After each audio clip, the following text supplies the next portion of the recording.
They should also take this message to the minors. I have put my name and put the name of my family on the line. I've taken that risk. By the grace of God. He said this country is in a dire state. He said anything that he will do to be able to bring Nigeria out of the dire state that he's ready to do it.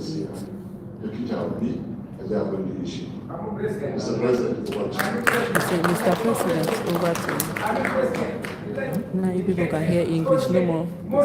And physically eat President 2023. Don't worry, but get assured, we are going to vote for you.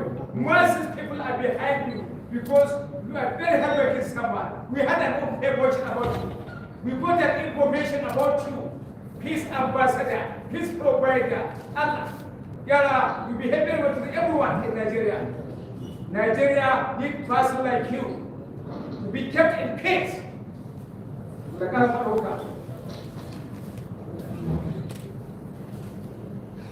Let me very respectfully stand on all protocols and, of course, say my sincere respects to all our grandfathers that are here.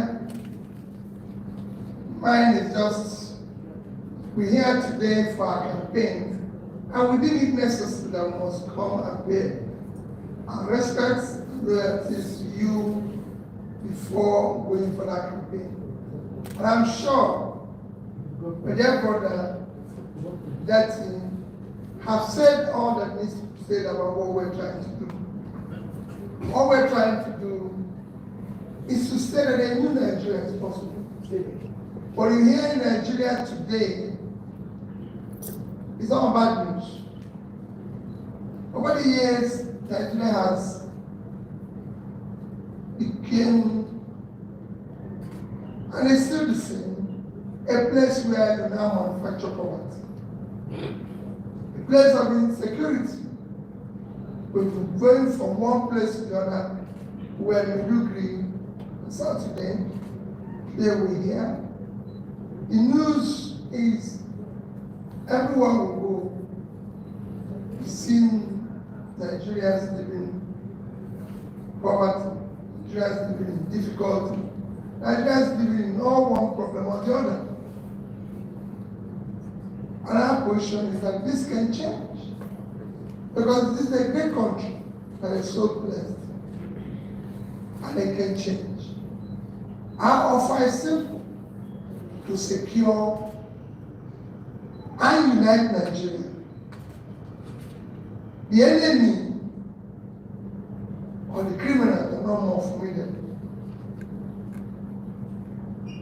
But because of weakness, leadership, and poor management and organizational security architecture, the criminals have taken advantage of it and made it impossible for us to live a secure life. We want to unite Nigeria because we have the same.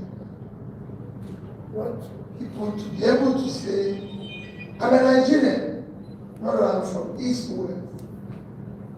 We want to put people out of poverty. Because unless you pull the young ones, especially, today we have 103 million people living in poverty. No nation in the world will have that number. And have peace. We have more people living in poverty today. And India, which is 7 times our population, we have even more people living in poverty than India and China combined. You combine the two of them, we are 2.8 billion, and we're 200 million. You can't have that and have peace. We have the highest youth unemployment. Unless you start putting those youths in the productive age out of poverty, we will not see peace. So for us, the more you reduce poverty, the more you reduce criminality. But you can't do that without moving Nigeria from consumption to production, because this country is not producing anything. Every state in Nigeria, especially most states in other parts of Nigeria, a country on its own. Even those that you can think their size is small, among the small sizes of states in Nigeria, is a state like Jigawa, with about 23 point something square kilometers of land. But I can tell you it's even a country because Jigawa is twice the size of Gambia.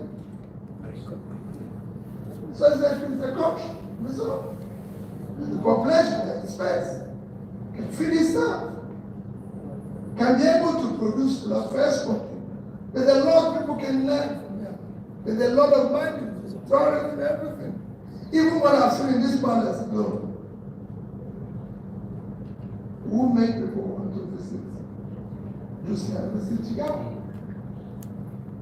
These are things we're not doing. So the country is not producing. And it's producing poverty.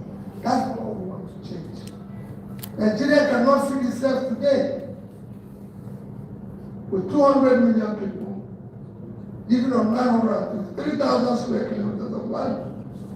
When India, 1.4 billion people living on 8.2 million square kilometers of land. Not only feeding itself, they export agricultural products. They have 7,000 population. So we're able to live.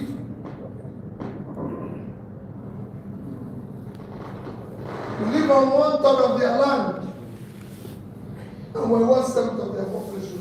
So we have more space for agriculture. We're hungry. We have states like Niger State, the biggest state in Nigeria, best fertile land anybody can get. 7 local governments is under control of bandits. With a fertile land of 76.3 thousand square kilometers of land. That land alone can feed Nigeria. That land alone can take Nigeria out of its difficulties before any state today. Because countries of smaller size, like Netherlands, with 3,000 square kilometers, is 2.5 times. Niger State is 2.5 times Netherlands. And Netherlands can produce in 1 year, 2001, $420 billion worth of agricultural products. Niger State is dependent on 50 billion of tree allocation and other services from Abuja. When they just do, that's 5% of what Netherlands is doing, they will get $6 billion. If you exchange that at 650, it's 4 trillion, which is 80 times what they get in Abuja in a year. That's what we want to change. We want to invest in the vast, uncultivated land in the country. To take Nigeria, to feed Nigeria, cause an agricultural revolution, and an export that will bring productivity into Nigeria. We have the endowment factor in land. And I've said it, I always say that, the biggest of oil in Nigeria is the uncultivated land in the north. We will use it to fight poverty. We will use it to turn around. As we said, Kano, all the factories in Kano, from Bombay to Shraddha 1, Shraddha 2, 3, are closed. The same story in Kaduna, the same story everywhere. We cannot continue that way. We must turn around it. We must build a new place. A bank of industries in Kaduna is not built for this. We want to change the country. Today we're struggled with our rate of exchange. When I was coming here this morning, we said, "Oh, Peter, what are you going to do to fund?" I said, "There's no problem. Our rate of exchange is driven by the South. You have no reason because you have no export. How can your country, a country of 200 million people, export 18.9 trillion worth of exports in 2021 with 650 is about less than 30 billion. When Vietnam, with half of our population, 100 million, even on 1/3 of our land, 391,000, export is about 350 billion. We couldn't do 10% of what they need. And they were not exporting oil. They're not exporting metal, they're exporting manufactured goods. That's where we want to be. There's so many things I'm sure that they have told you that we do because we just want to rest and praise. Let me respectfully, as a Nigerian, plead with you. This year the election should not be a trial. Should not be an ethnicity. Every tribe is insecure. Every ethnic group is insecure. No tribe buys bread cheaper in Nigeria. Everybody's hungry.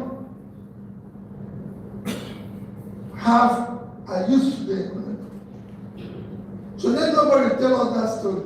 We've had it several years, several times. The only thing they do is that sooner they win the election, those they use stayed or jumped on their back to become the first victim. Hunger, of insecurity, of everything. This year the election should not be on religion. No religion buys bread cheaper. Every religion is affected. And I've traveled all over the world. Like I always say, I'm a Christian. If I go to Dubai, my church, denomination, religion, is built by Emire of Dubai.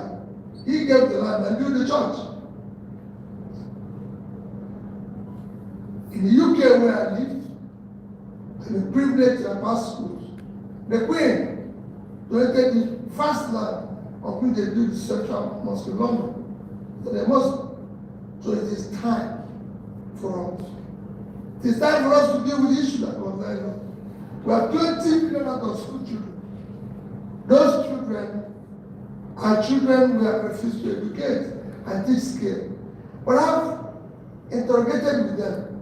They've learned Quran. So they're intelligent. I want to, that year now, discuss. We must meet them where they learn Quran and teach them skill and give them job. Because that's what we must do for practice. These are things we must do to change our society. So it's not going to be by religion. And let nobody say it is storm. We've had that. We have been seeing the same faces for the past 20, 30 years. It is time. And they go away because they manufacture poverty. Let nobody say it is storm. It's storm of Nigerians to take back the country. This year's election must be based on character we can trust. If anybody says I'm going to fight poverty, I'm going to fight corruption, let's go where he passed and know what happened there. How much was the corruption he fought? How much was remaining? Let him tell us who he is. That he has said who he is. My name is Mr. Peter B. Everybody knows my age and time. Everybody knows the school I went to. That anyone go. I went to Christ College, went to University of Nigeria. I'm an alumnus of various other schools from Cambridge, Oxford, and it's very fine. And we can go on and on. So we thank you for your time. We want people who are competent to govern Nigeria. We want people who have the capacity, the compassion to feel for the poor and suffering Nigerians. We want people who have the physical and mental energy to do the job. This is a serious Nigeria must change. And that's what we're pleading. Thank you for the opportunity of allowing us to at least pay our respects every month. For the sake of Nigeria, let's stop the abuse. Because the society we're allowing them abuse today will take its revenge on our children and grandchildren. Almighty Allah, bless all of you. Amen. Amen. President 2023. Everybody, very soon, we are going to be But we are going to work for you, say, but sit down, crowd, Emire. Yeah. And I hope that you are not going to get us coming out. بسم الله من الشيطان الرجيم بسم الله الرحمن الرحيم mai girma ita wabi kuma ɗan takarar shugaban ƙasa a wannan shekara da muke ciki kuma wata gobe mana da